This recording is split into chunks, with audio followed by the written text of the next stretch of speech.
Yes, we are doing another one of these because I need to show all the new people the variety that this channel is capable of, and also it's been a while, isn't it? When most people think of pirates and piracy, they imagine white beaches and blue waters, coconuts and palm trees, filthy Englishmen hunting Spanish treasure galleons, singing shanties with Scottish accents for some reason. But most people do know that there wasn't just one time and place where piracy was a big thing. And one of those other times and places is where we are going today. Introducing Klaus Störtebeker, the German Blackbeard. So a lot of you will have at least heard of the Hansa. From the 12th to the 17th centuries, so you might say for quite some time, the Hanseatic League were a confederacy of various primarily German trade guilds, traveling merchants and city-states, operating in the North and Baltic seas. What started as a sort of trade union that ensured there were somewhat unified systems for the exchange of goods,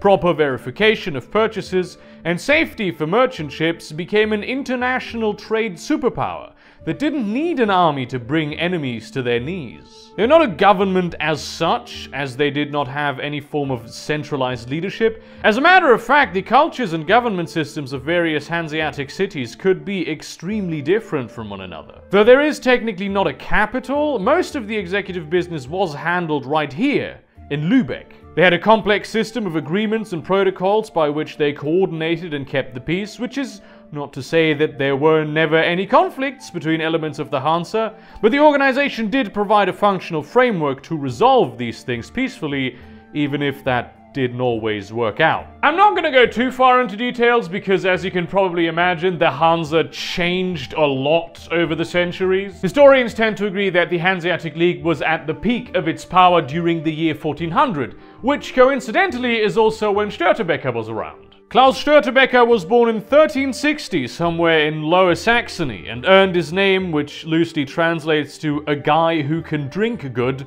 when he emptied a 4-liter mug of ale in a single drag. He was also a prominent member and a leader of the Victual Brothers, the most notorious and feared pirate organization at the time. Now, the thing about piracy in the Hanseatic League is that it was not at all like it was in the Caribbean. You could, at the time, legally have blood feuds, which were limited to land, really, but could also be extended to the sea. In that case, you would hire a pirate ship with a crew, give them a bunch of letters of privateering, and then they would go out on the sea and hunt down the people that you had problems with, and then they would steal their shit. However, piracy isn't always the most stable career path, because most of the work that you will get during wartime, and it isn't always wartime. Also, when you've stolen someone's shit, now you have huge amounts of plunder that you don't know what to do with. And considering that you're gonna be spending most of your time at sea going up and down the common trade routes anyway, you might as well ship some goods. The fact of the matter is that most Hanseatic pirates were actually just merchants who raided ships from time to time. And they did that mostly peacefully. Okay, let's say physically non-violent most of the time. There was even one guy who was a pirate and then he stopped being a pirate, he paid a fine to the city where he had done piracy, and later became the mayor. Enter the Victual Brothers, who did not give a fuck. Originally, they were a loose mercenary group that wasn't really mercenaries on account of they didn't get paid. They fought out of conviction and loyalty and for glory and favors.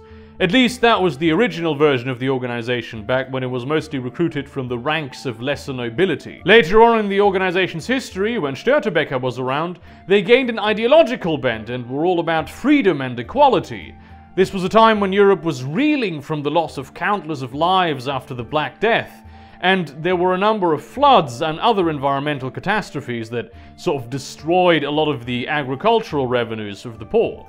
People were pretty damn unhappy with the status quo, and the Victual Brothers, like the Caribbean pirates, had a hierarchy based on merit and shared their spoils equally with one another. You might say that they were sort of proto-communist rebels fighting against the proto-capitalist system of the Hanseatic League, which is exactly what the German Democratic Republic, the East Germany, the communists, made them into in terms of like propaganda and shit. The thing is, We don't have any sources on the Victual Brothers by the Victual Brothers.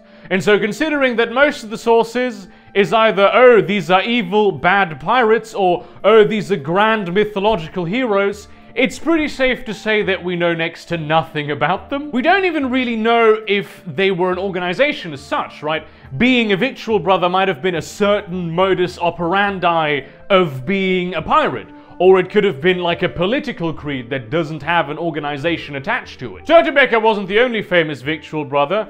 He fought alongside his friend and compatriot, also a great leader in the organization, Michels. In the year 1396, the Hansa decided to sort of crack down on the Victual Brothers specifically, and they often encountered pirate hunter fleets, which, when you're a pirate, you don't want that. That is until Störtebeker married a daughter of the Frisian Tombrock family, which at the time was on the rise, transforming Marienhafe, which is located right here, into a safe haven for the Victual Brothers. He hid from the authorities in the Church of St. Mary, though hiding is a poor term when you consider the fact that he basically lived there openly for years, and they named the tower after him. However, as the Victual Brothers continued to enlist the poor to plunder from the rich, the Hanseatic League brought its diplomatic power to bear over the Tombrock family, and they were forced to evict Störtebeker from their town. Michels fled to Norway, but in August of that very same year, Störtebeker was given the protection of Albert I,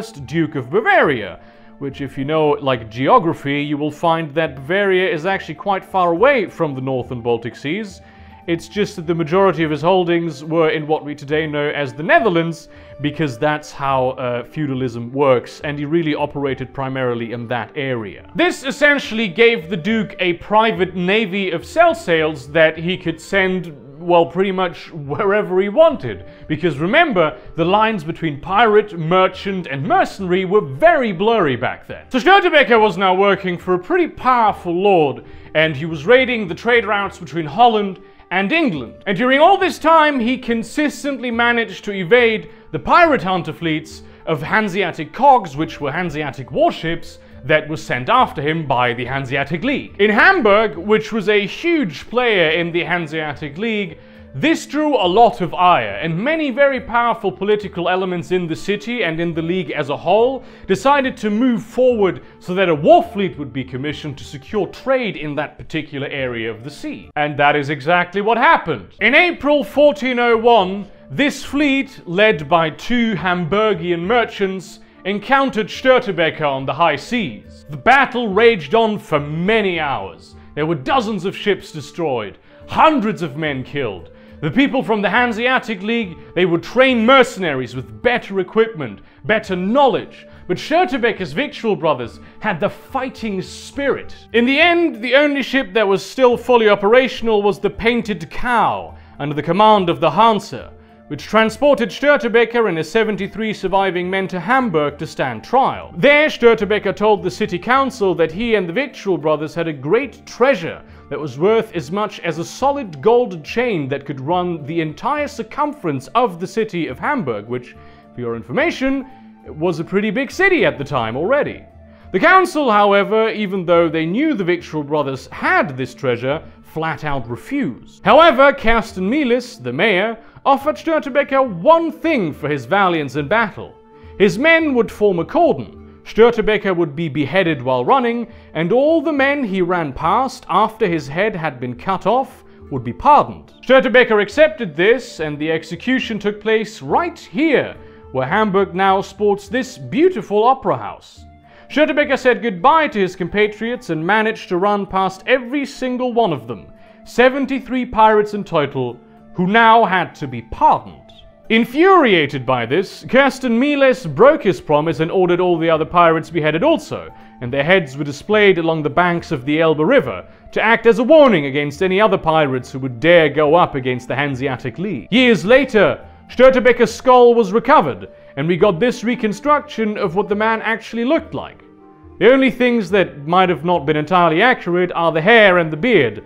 Those are just guesses. Well, I mean, technically speaking, if we're going to be very rigorous, maybe that wasn't the only thing something that wasn't entirely accurate. Other things that may or may not have been entirely accurate include, like, literally everything that was said in this video so far, up to and including the existence of Störtebeker himself. Let's clear some stuff up, shall we? The person I have described thus far, Klaus Störtebeker, one of the leaders of the Victual Brothers, literally no historical evidence of him existing. Like, no primary sources at all. The only time that a person that could have been Klaus Störtebeker was mentioned in any Hanseatic records was in a prison archive in Wismar from 1380, when two guys were jailed for having beaten the guy up. You know the story about the name Störtebeker coming from him having been very good at drinking? Because it apparently means, like, you know, drain the cup? Not true. Störtebeker was an uncommon but certainly present family name in that area at that time. There was a Johann Störtebeker in the Victual Brothers at the time, and he was a big deal, but he wasn't nearly as infamous as Gödeke Michels. The area where he primarily operated, though, was English waters. Most of the records about him come from the English Navy. And because of the iffy nature of what the Victual Brothers even are, we can't be certain that Johann Störtebeker was a Victual Brother at all by his own description. And Johann Störtebeker was definitely not beheaded in 1401 in Hamburg, unless of course he enlisted himself and his crew into the service of Henry V, King of England, in 1413, without a head. Don't get me wrong, there was definitely like a major execution of pirates in 1401, but you know, I'm a bit of a biologist. I took a couple semesters at uni,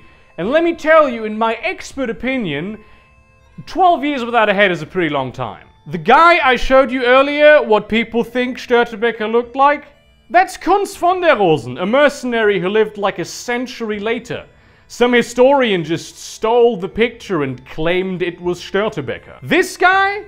Just the skull of some random pirate that was executed on that day. Nobody knows who the fuck he is. Because yes, Klaus Störtebeker, Victual Brother, dread of the Hansa, fighter for the common man, is an entirely made-up historical figure. It's a mythological hero, a legend born out of folk tales and historians just recording folk tales as though they were actual fact. And then for centuries, the historians that came after that just went, I mean, it's written on paper, we have it in books.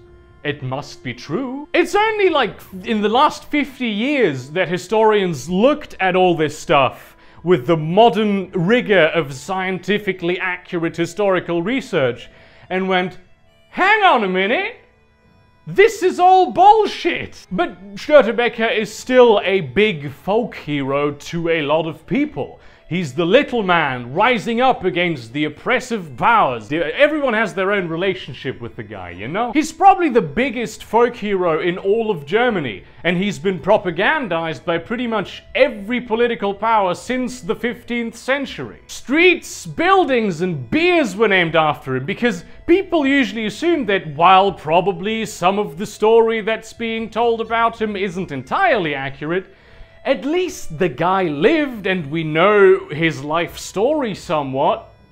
Turns out we didn't. Much like, by the way, Hanseatic cogs. They didn't exist. There is no archaeological evidence of cogs used by the Hansa being any different from any other kind of regular cog. Now personally, I don't think the fact that it isn't true in any way, shape or form takes away from the legend of Störtebeker.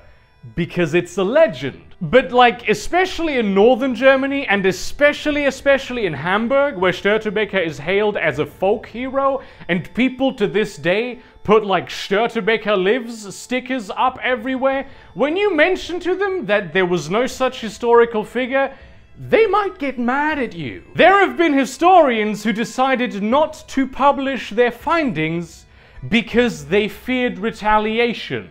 Like, not violent retaliation, mind you, but complete ostracization culturally. So yeah, that's Klaus Störtebeker, a guy who didn't actually exist, or at least didn't exist in any way in the way that the legend would have him have existed, but who still kind of came to life through the power of mythology and people believing in him. I mean, imagine having such a huge historical impact on so many people without even existing. Thank you very much for watching. Leave your angry screeds as to, oh, Störtebeker did exist. What the fuck are you talking about, you stupid person who actually enjoys in any way, shape or form scientific rigor when it comes to my personal folktale beliefs. And also like and subscribe, or dislike. It doesn't really make a difference to the algorithm. Consider supporting me on Patreon or Subscribestar. Consider getting some of the merchandise that I have right here in this general section that is blocked right now. And in that spirit, probably a lot of the folk beliefs that you have, like the big heroes that you have in your area,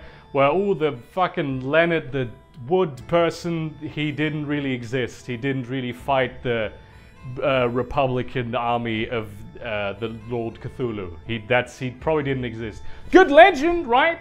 Doesn't take away from the legend, but just consider that maybe people are larger than life, and sometimes even people that weren't life at all are larger than life also. And see you around, cunts.